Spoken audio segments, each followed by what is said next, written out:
that fortunately we're here today, and we have some real issues we're going to be talking about, some real situations.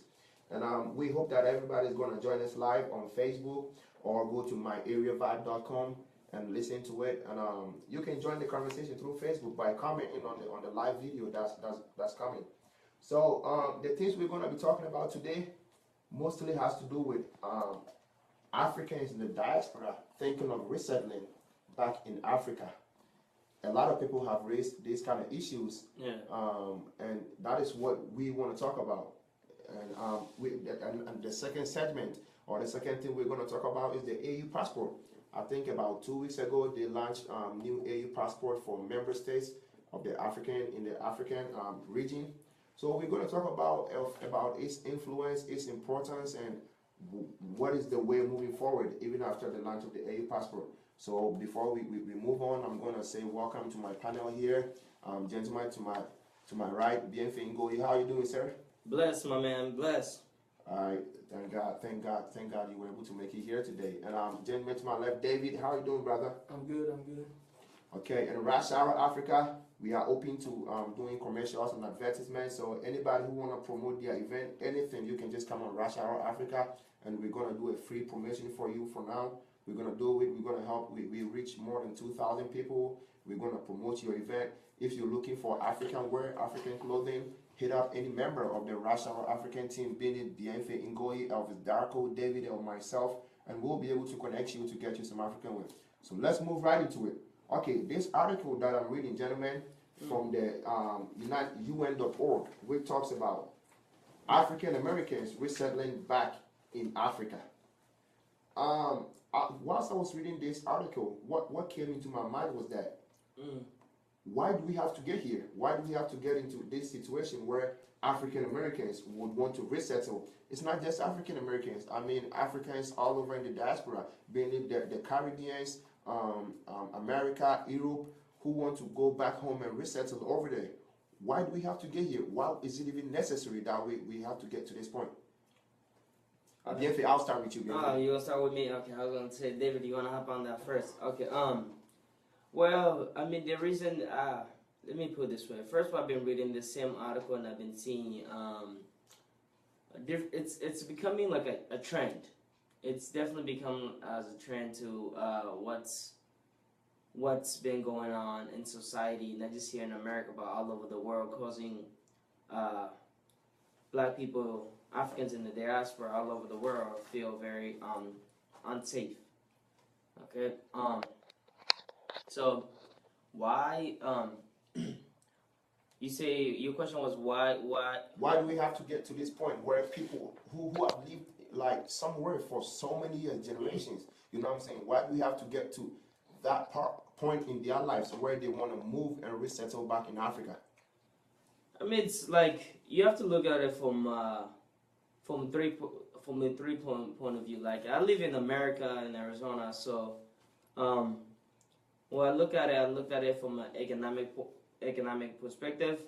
I look at it from the social injustice, and I looked at it from people who are longing to know the self-identity, longing to go back home and discover what they have missed, because so much things have been robbed from people over 400 years of self-identity, to know who they are, where they came from, their root, all that. It is the nutrition that's needed to fully develop a person's character, to understand who they are. But you find like a bunch, all of us here.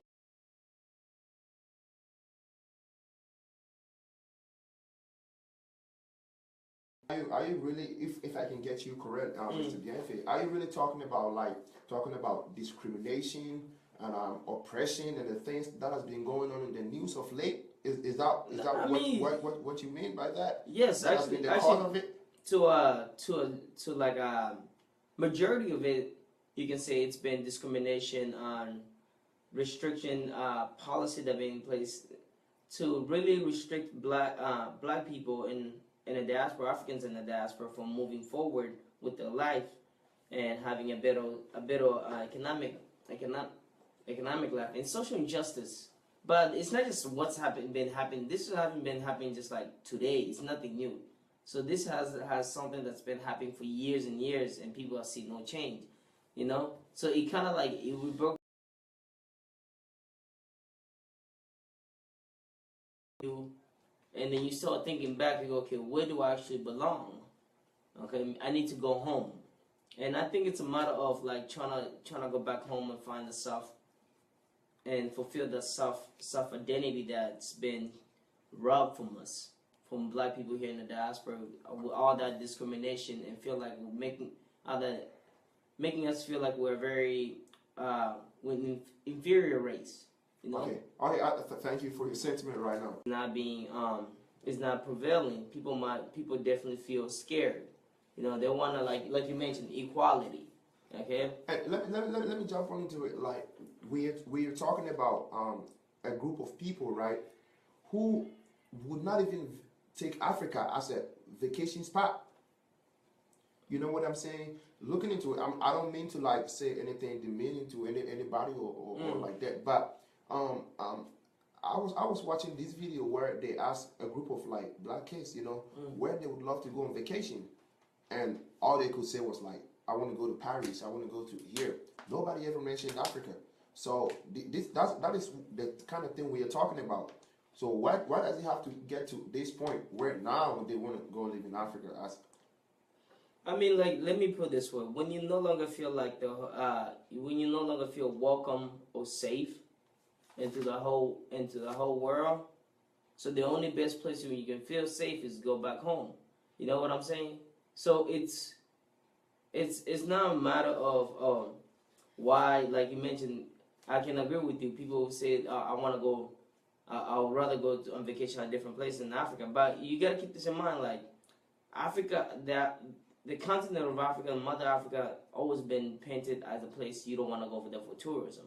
You know, you don't want to go over there for visiting.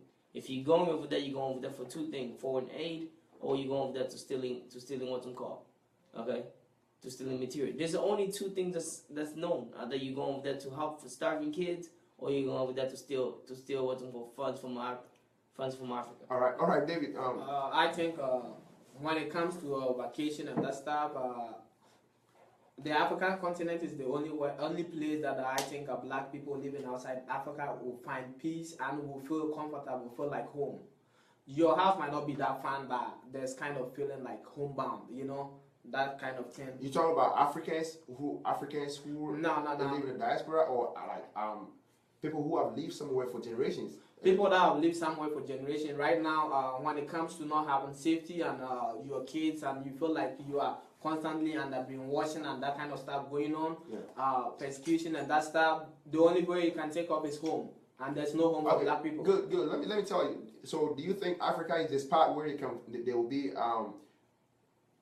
away from oppression, away from discrimination, and away from persecution?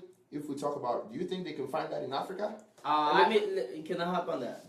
I think yes. Here's the reason why I think yes. It's more like of a psychological, sense of comfortability. It's more of a psychological welcoming. It's more of a psychological of seeing my own people, living in my own people. Let's put it this way, we can go to Africa and be the most happiest people ever, You come over here, the first thing you start looking, how is everybody looking at me? You go to Africa, you don't care how anybody's looking at you, It's more of the I see my own people, I don't care what they think, I'm comfortable. It's that comfortability, knowing that I can walk down over here and everybody are gonna be okay with me. I'm not gonna be racially being profiled. You get what I'm saying?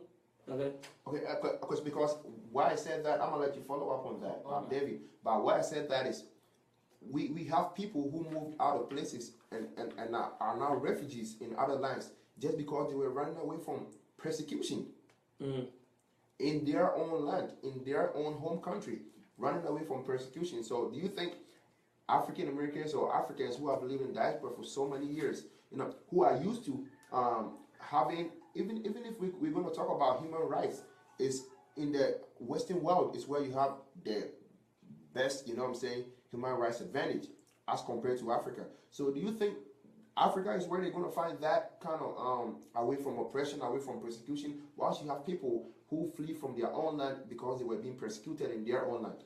I don't understand your question. Like people that are fleeing from their own land, but African Americans moving to Africa will have its own set of problems. But definitely that kind of freedom of and equality that they want, they will seek it in Africa, because that is where you find people that are just like you.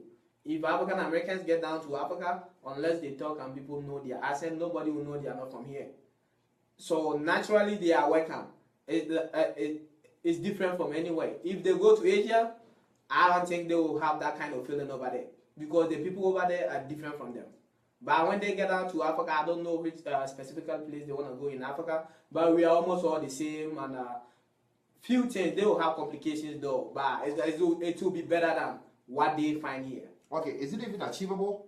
Can it even happen? Is it something you can see, you can picture happening? That like about 40 million people moving up to somewhere. You know what, if we're talking about, that is if I'm using just African Americans, 40 million people moving from one land to another land to settle somewhere. Do you think that's achievable anyways? I think we have a precedent of that. It ever happened before. We have Liberia, Sierra Leone. These are examples that we can say it ever happened. So it's achievable. But in our time, in our recent generation, I don't think our brothers African Americans will really move down to Africa. I don't think so. I mean, let me discuss that, but I don't think like the majority of people want to move back, move back to Africa. I agree on that part, but I also think like majority of people want to go to visit Africa, want to spend time in Africa, so that way they have more like of self-awareness, okay? So that way they can love themselves, they can see where did I actually come from, because people, like my brother Gaza would say, people was forgetting that the history of a black man in the diaspora did not start, okay, through slavery. No, it started way back into the motherland of Africa.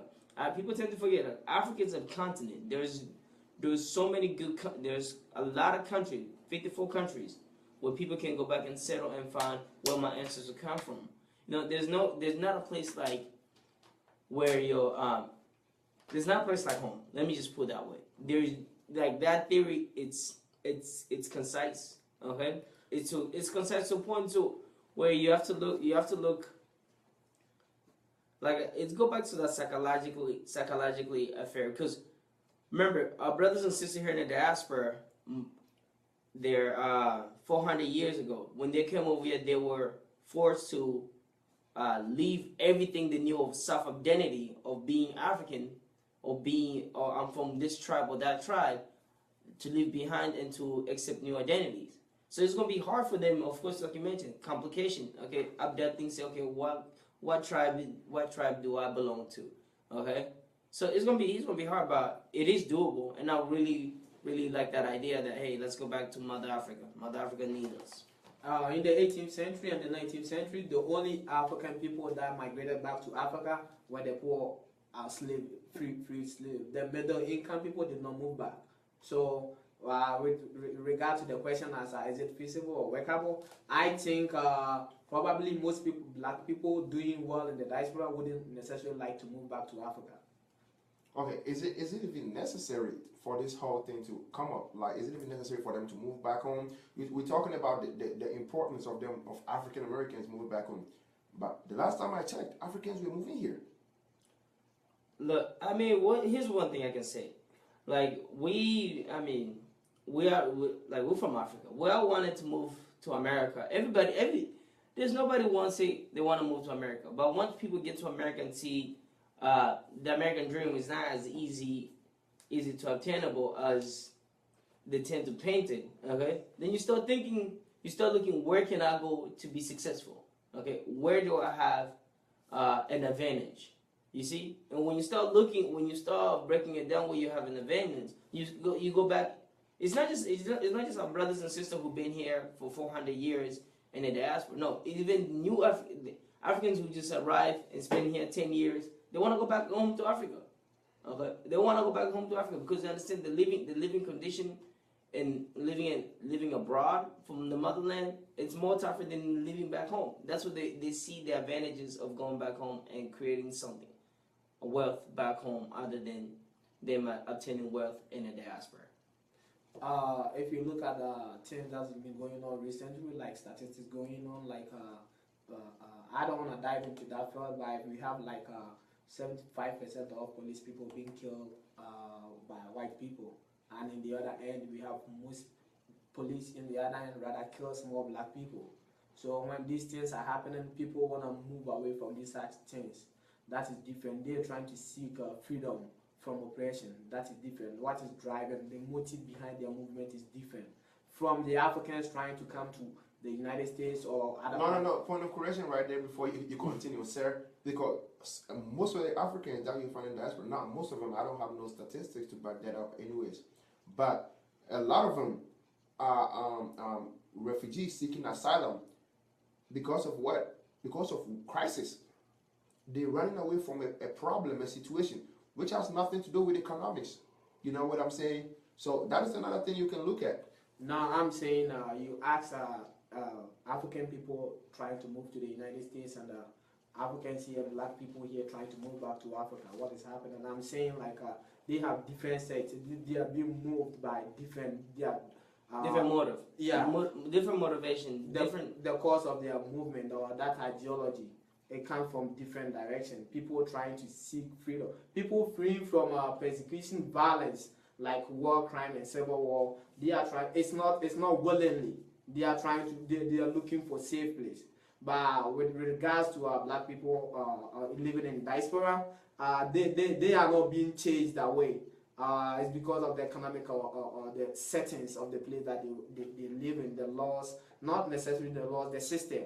They don't see the system to be favorable to them. That's why they want to relocate or resettle somewhere.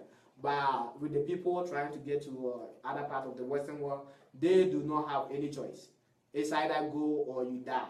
But here we see it as being psyched or being watched psychologically and affect the entire generation.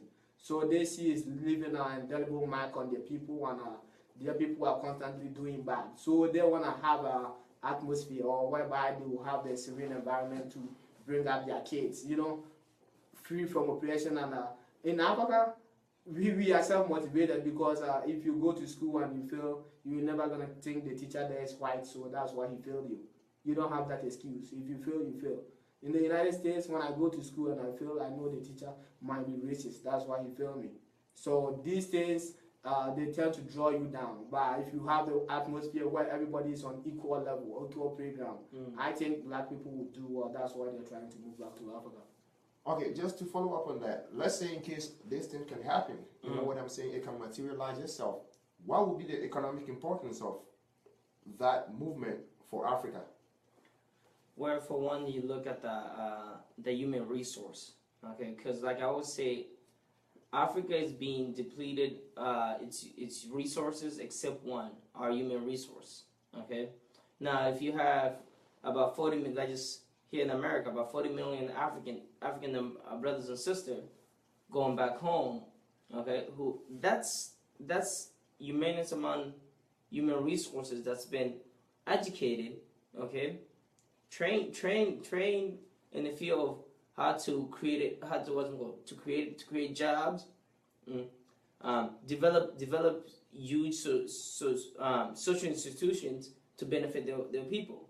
Those that can help the continent of Africa in certain part of certain African countries that really needs human resources, better leaders, better people who might bring different perspective of how things could be run different in African countries, and that itself will help empower the people who are already living in Africa, who haven't seen how other nations are functioning, living in democracy, causing that to kind of push to a better, demanding better leaders, demanding their leaders to act and create a safe environment for their people. So I think the benefit is huge. Yeah, the benefit is huge. What do you think, David? I think it has a lot of benefits. If we will have it like the entire, let's say if it's precisely the United States, the 40 million black people living in America, like moving back to Africa, First of all, in terms of economics for the market, we will get a wider market, the market base. You know, when they move into the system, black people living in the United States, I think they are the most civilized. They are the most civilized black people in the world because they live in the most industrialized and technologically advanced country. So when these people come down, if we have the entire 40 million moving into any African country, the tax base is going to be wide for that particular country, and these people are with their technological know-how. Most of them have been to school, and mostly Africans will lack technology to process our raw materials, which we've been exporting during the years. And if these people come around, I think they could help in processing our raw materials into manufactured products before we export them. In that sense, they will help to industrialize our sector of exporting and importing. That will help in terms of balance of trade. That will help over there. When we come to politics, these people have been living under oppression for more than 300 years, and they've been able to conduct themselves in a civilized manner. So, and Africa is mostly met with political instability, civil war. So if you have these people sharing the values, being under oppression, sharing the values, how they were able to maintain themselves, calm themselves, and endure all these things, I think in that sense they will help, or they will teach our people or share the values of democracy, how people could live by the rule of law. Because black people in the United States, I think they are the most civilized tribe or group of people I can ever think of. So politically, they will help part of the African countries that are unstable. They happen to be there. They will teach these values into the people they mingle with, and that will help to make some places stable. And they offer leadership too. Or what we lack most Africa, our major problem is leadership. When these people that have been to these better schools, when they come down with the aim of helping to improve Africa, if you see African Americans, they have much love for the African continent than we Africans ourselves. They tell you about countries, cities, towns that we don't even know of. These people have passion for Africa, and such leaders are the people we want. If we have these people integrating into the local African people, I think we will do wonderful on the world stage. How about like, have you guys thought of any like cultural impact? Because let us not, you know what I'm saying, we cannot ignore the fact that we have cultural barriers between African Americans and Africans who live back home, actually. So talking of like the cultural barrier, let's say Mugabe, who would come and say that the United States, we are not gays. We do not want something like that to be on us. You know what I'm saying? If you have a group of people who share ideas that civil liberty, rights of every person, you know what I'm saying, they go over there and they want to impose that kind of cultural thing on the African people. How is that going to work out? Well, I mean, like I say, change will be gradual process, okay? And culture, I don't think it's a difference of culture. I think it's more like a difference of technological advance and understanding of how to function in civil democracy society. Okay, I don't think it's a difference. It's a difference of culture. No, I definitely think it's a difference of culture. See, like let me give you an example. Okay, in Africa, we know hip hop. Okay, yeah, slowly, brothers and sisters. I know in America, brothers and sisters here in America barely hear African music, but I know in other brothers and sisters who are living in different diasporas, like South America, I know for a fact they listen to African music. They listen to African beats. Okay, we eat the same food, in particular in South America, even brothers and sisters in Europe and who are in Asia. So I don't think it's predominantly like culture differences, because I'll give you a real life another example. The names. You have so many brothers and sisters here in America who have like those African names. Okay. No. That's you cannot tell me there are so many. That would be like 0.001%. My brother. I'm just giving you an example. Okay. You have majority of people who have like African names. Okay, and they will tell you this. my name means this and this and this and that. Let me finish. Let me finish my point. Let me finish before you move on, brother. So you can't. I don't think it's culture. I don't think it's gonna be a big major culture. The fact that I can choose to call myself a Congolese name does not mean that I understand Congolese culture. My brother. Let me put it this way. Okay, the fact that Africa has 54 countries. Okay, and we are from different part of African countries. Okay, when we see each other, we can easily migrate it. Okay. For example, the fact that when I see my brothers and sisters in the diaspora, okay, I can easily have conversation, share the same experience, knowledge, okay, laugh, talk, enjoy each other's company without even feel like I'm pushing someone aside, okay, or vice versa. That doesn't not tell me that it's a sense of a different culture. To me, it just looked at it as a sense of what's called technological advance. And where, like, in terms of society function, where are these people been living? Okay, that makes difference. That's the only thing I think of. What do you think, David? I think with the issue of culture, I think there's wide difference between Africans living in Africa and brothers in diaspora. Mostly, we down there in Africa, we are mostly conservative minded, and we have a lot of values that we observe. And our brothers living, especially in the Western world, Africans living in the Western world that went there through slavery, I think they are more liberal-minded, and that would be a bit of a problem, but not a serious problem. It wouldn't pose any serious problem because the African continent is already saturated with Western culture. One of the biggest problems of Africa right now is Westernization, whereby people even doesn't want to eat local food. They want imported food. So whether our brothers and sisters living in diaspora come or not, that cultural aspect that they have that we are trying to preserve our values that might have conflict with their liberal values is coming in anyway. It's just a matter of time. We used to have African countries being that conservative, having some rules like death penalty to certain crimes, but right now we've seen them becoming moderate. So with the passage of time, those cultures that we don't have in Africa, I think culture is transferred and culture is universal. So once it starts from a particular place, it could spread. And Africa is not immune. Africa is not immune to the effect of Western culture. So whatever happened, all the values our brothers and sisters that live in the Western world or other part of the world that they have, when they come down there with the passage of time, I think we will be able to integrate, and it will be to the welfare of Africans. I think like culture is always what's called evolving. So I think like once their brothers and sisters, whether or not they come and integrate, because you have to keep this in mind. In Africa, majority of people in Africa wants, love, and imitate the Western what's called culture of our brothers and sisters living in the diaspora.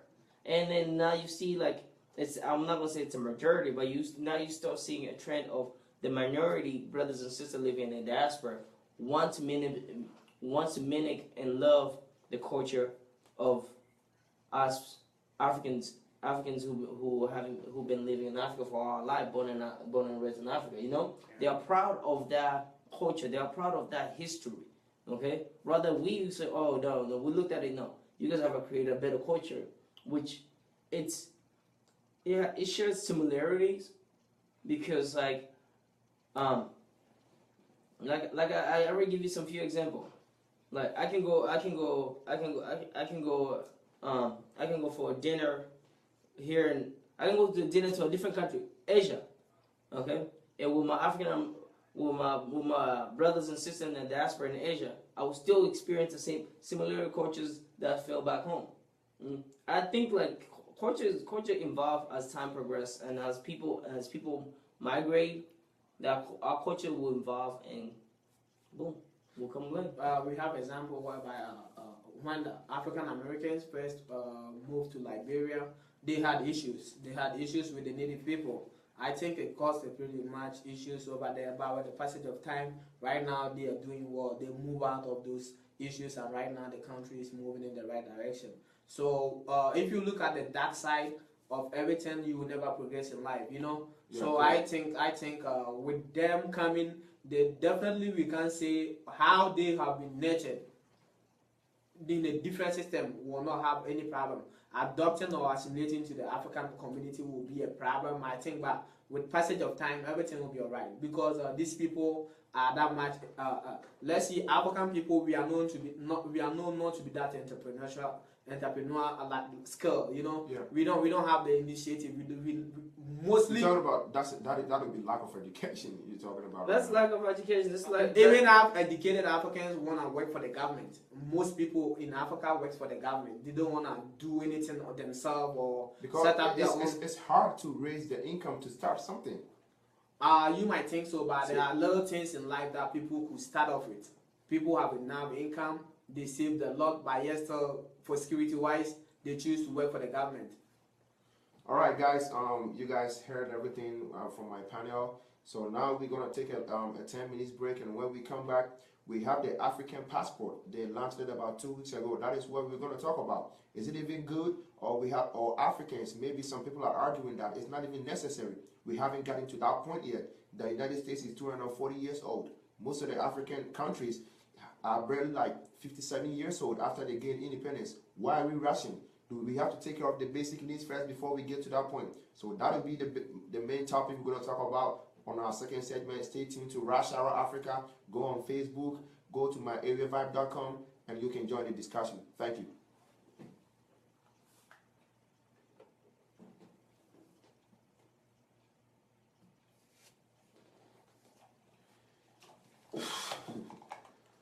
Man, we'll pull that thing off, man. Yeah. That was good. Very, very good points, man. We got the second one will be an argument, seriously.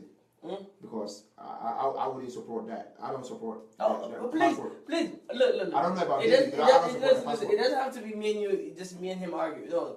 I don't support the passport. So the second You guys one, got me confused though. what's that? So I've been promoting wrong stuff. What I feel you like you talking guys about, are talking about e-passport? the passport. Yeah. It's okay. It's okay. That's what I've been promoting. No, but it's together. It's So okay. yeah, Because look, Hey, this, it's still coming. is Africa the final frontier?